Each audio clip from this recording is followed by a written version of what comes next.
Hi, everyone. Welcome back to the podcast. This is our episode of Beyond the Track Sports Business Unfiltered, where we explore the business side of sports, the careers, systems, and strategies that exist beyond the playing field. Today, we are diving into one of the most crucial yet often invisible parts of the sports industry: strategic partnerships and commercial operations. Today, I'm excited to welcome Mrs. Reema Bagdai. How are you doing today? I'm great. How are you? I'm great as well. Thank you so much. I'm So, very Reema, excited to be here. I'm excited to hear your responses as well. Reema is a fractional strategy and partnerships consultant with 9 years of experience across sports, digital, and technology sectors. She's the founder of White Antelope, where she works with businesses across APAC and the UK.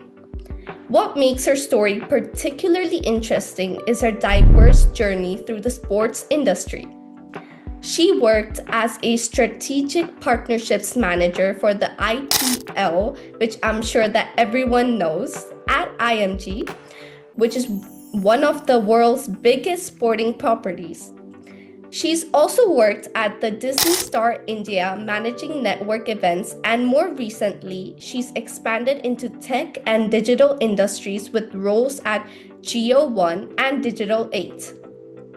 Her experience spans partnerships, business development, operations, and sales zero, essentially the engine room of how sports organizations generate revenue and grow. So thank you so much for joining us today. Lovely to be here. Yeah, and let's get started with question number one. You begin your career in tournament operations with the ISL, which is the Indian Super League.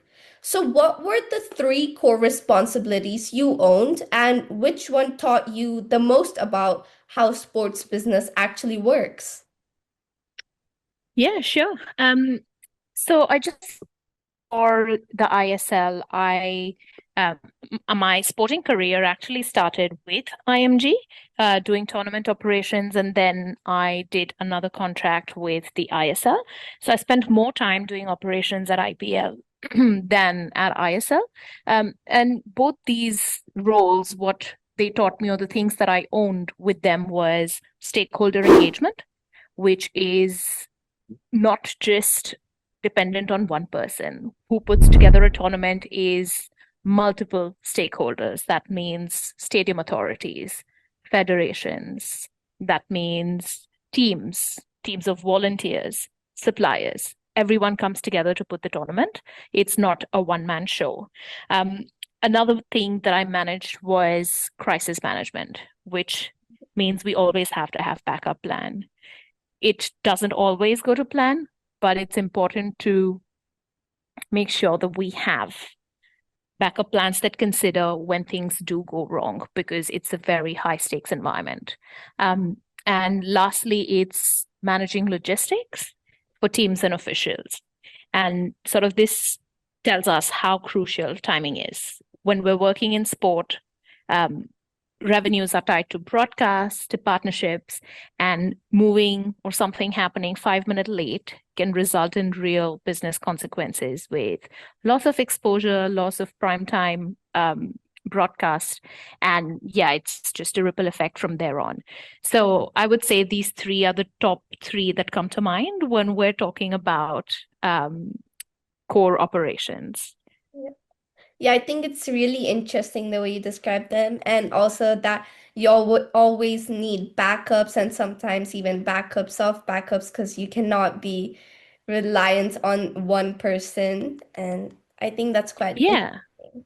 Yeah, one of the times at an IPL match, we had the floodlights just go away, just go off. That resulted in 25 minutes of delay in playtime, which is loss of broadcast time, Yeah. keeping fans engaged in a stadium for that 25 minutes, making sure there's still excitement, making sure players retain their rhythm, and then when they come back out to play. So things like that do happen even with elite sport, and there are backups that, take some time to kick in. So yeah, Yeah, I interesting. can see the behind the scenes work now. Yeah. Yeah, I didn't really thought about it before. That's nice. Yeah.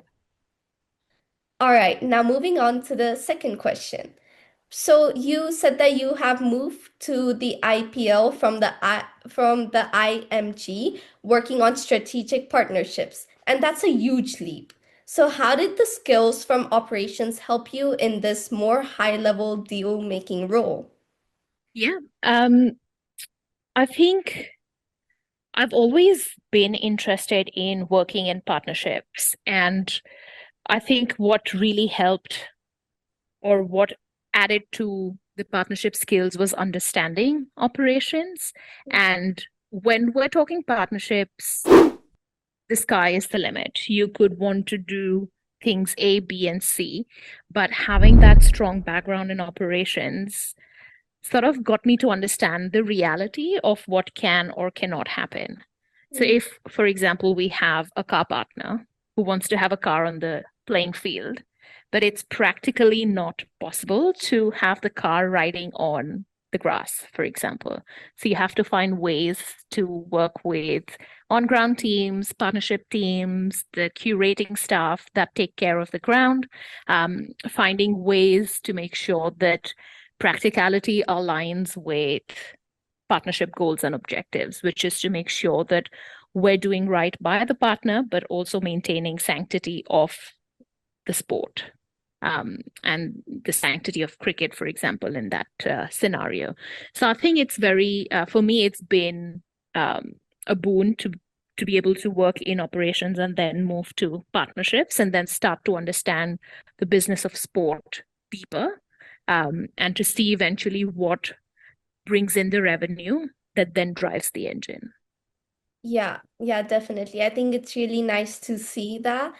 And so, what does a strategic partnership for the IPL look like? Is it just buying logo on a jersey, or what is it?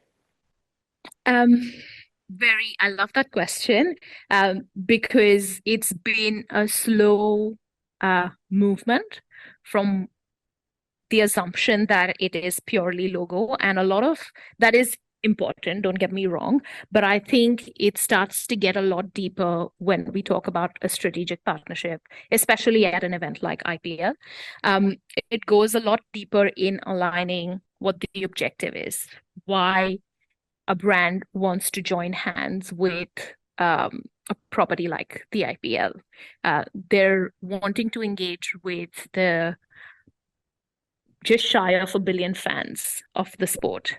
And how are they doing that? Not necessarily with just a logo, but going deeper into experiences. Yeah. How these brands connect with audiences in the stadium, outside of that, on TV, within a match, how they're building that credibility, how they're showing up again and again, bringing experiences to fans that elevates and sort of brings together the partnership. So it is not necessarily just the logo, it is wanting to connect with audiences to earn their trust and build preference. And that in turn leads to return on investment for these sponsors as well, because they're investing money in this partnership with the expectation of wanting to connect with fans who would then become their consumers. So it used to be like a renting space where they rent the logos on jerseys, but now it's getting deeper, more strategic with aligning objectives. Yeah, I think that's really helpful because a lot of people might just simplify it down to just logos and visibility. So it's nice that you explained that. And I personally learned that. Yeah, thank you for that. All right, now moving on to the next question. You also saw the sports world from the media side at Disney Star. How Yeah. has the explosion of social media and digital platforms changed the game for sports broadcasters and for the partnerships you just described? It's been amazing to see the power of media firsthand, to understand how an organization like Star works, um, and how they uh, look at connecting the fans who already watch the sport through various medium. I think the biggest shift now is content, which was before, like it was content was king before as well, but now it just has stronger pillars of data and community. I think the rise of second screens has really changed the game as well, where marketers earlier would want to work with or sort of connect with fans on a big TV screen where there's a family of six watching together. But now each of those six members have a phone in their hand, Yeah. which means I could be talking one thing to a different demographic and something different depending on where they're watching. If they're watching highlights on social media, I can be talking to them in a different tone. If they're watching it on an OTT platform, the communication is different. So I think it's the rise of social media has brought attention to data, to connecting with individual fans on a platform that they are at. And everyone sort of realized what a big opportunity it is to connect with fans who don't just come to the stadiums, because the fans who come to the stadium is such a small percentage of the real fans that are out there in the world who are on their phones. Um, I've also seen the rise of athlete-led content where there's so much more attention on what they do off the field now, not just on the field. So there's more scrutiny. Everybody's now starting to stand up for things that they believe in because fans are looking, they're noticing. Um, and I will keep bringing this up, but again, advertising has gotten very data driven. So everyone is trying to stand out in a crowded market, and connecting it to what we were just talking about earlier, that you can't just now be a logo. You have to go deeper with experiences, which will set you apart for these fans. Yeah, definitely. I think the digital aspect has definitely like reshaped the entire ecosystem and not just one part of it. So it's nice Absolutely. to see how it's helped with broadcasting as well. Yeah. All right, now moving on to the fourth question. Now you run your own consulting practice working with tech and digital companies. So what was the biggest surprise when you moved from the business or sports industry to the tech world? Um, I still laugh about it, and it's still a skill that you have to constantly keep learning. Is sport is very precision driven. So a match starts at 8 o'clock sharp, not a second beyond, not a second earlier. Whereas with tech, it's very, I say, MVP driven. So you build a product, ship fast. It doesn't have to be perfect. It doesn't have to be precise. You just go to market with what you think is going to get people interested and to get to using your tech. And then you keep getting a lot more customer data, you keep iterating and keep getting better.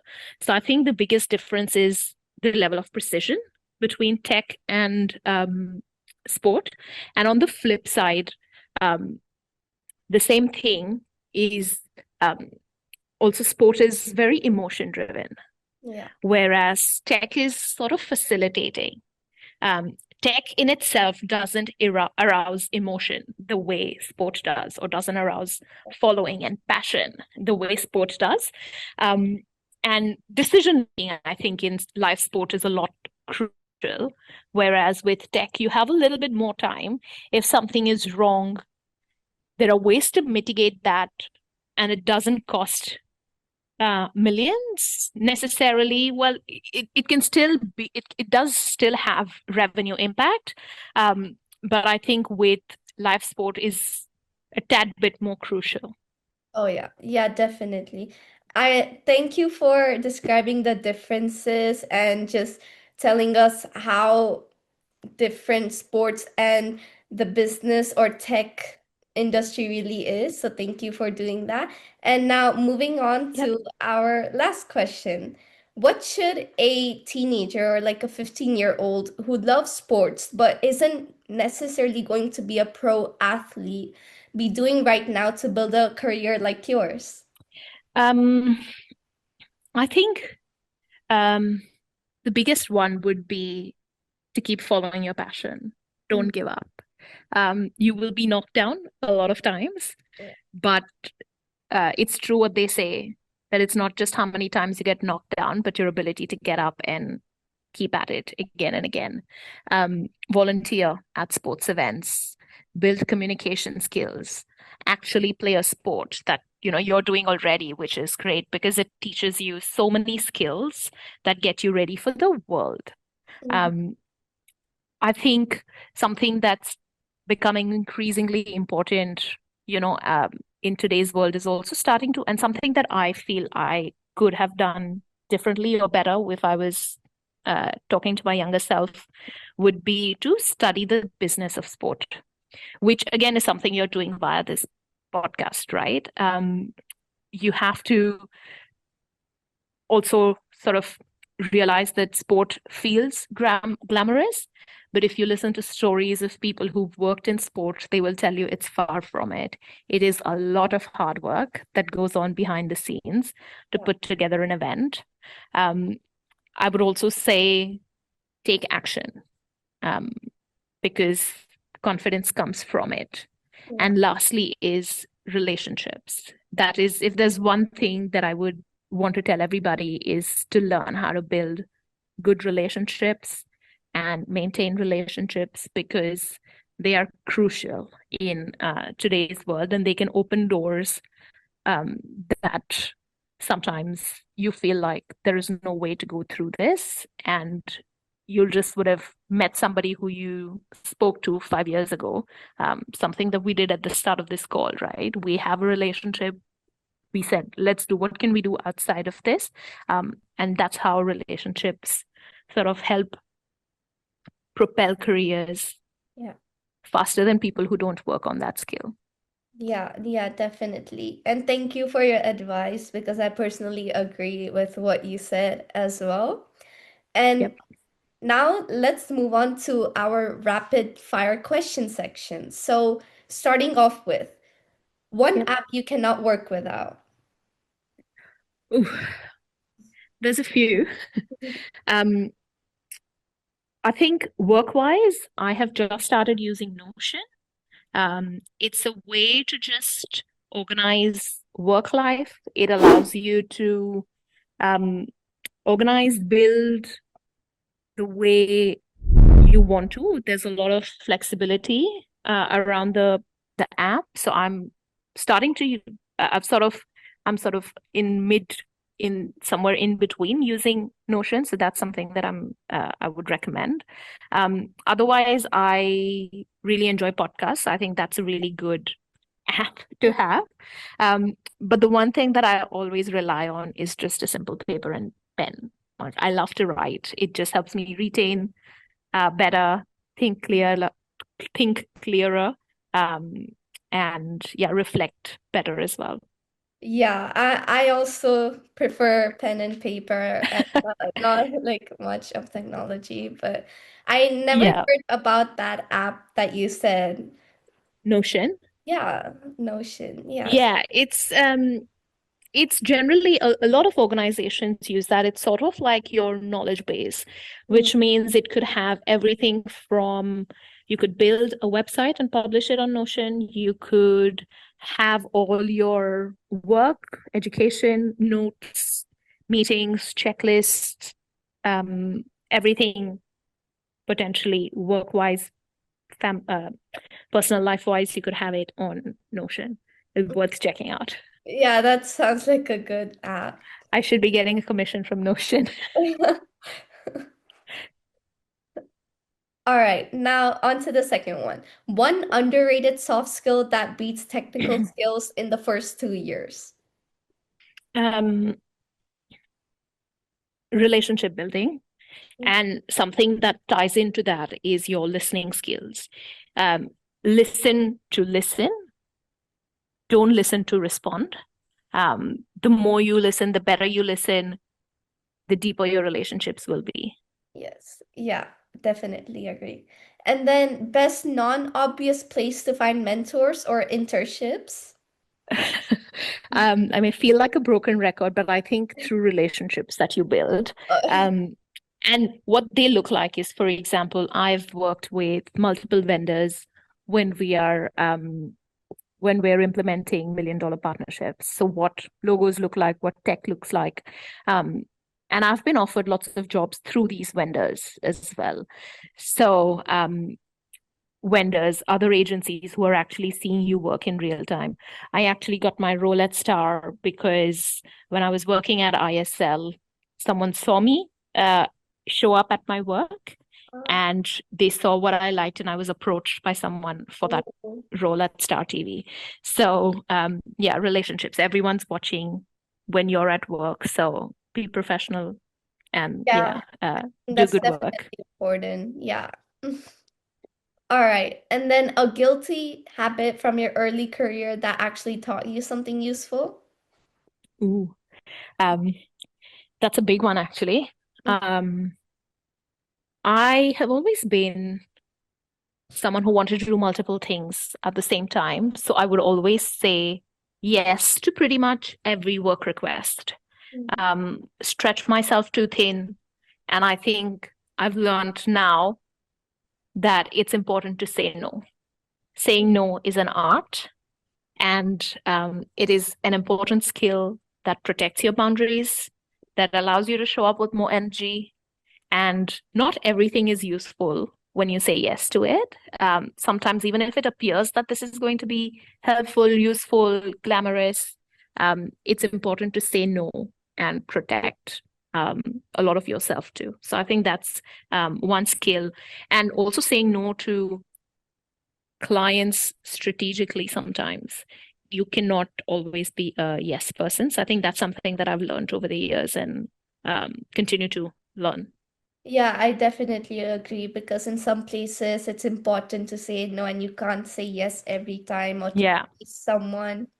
So Yeah. yeah. All right. Love So that. those were our rapid fire questions. And um Great. yeah, thank you so much for joining us today and sharing your insights. It's been a really valuable conversation about the business side of sports, the partnerships, and the strategy and the skills that make it all work.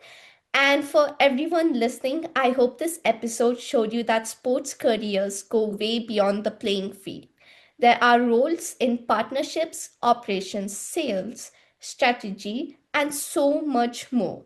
So, if you're interested in working in sports business, you should start building skills in communication, relationship management, as Reema has mentioned a couple of times, data analysis, and understanding how organizations operate.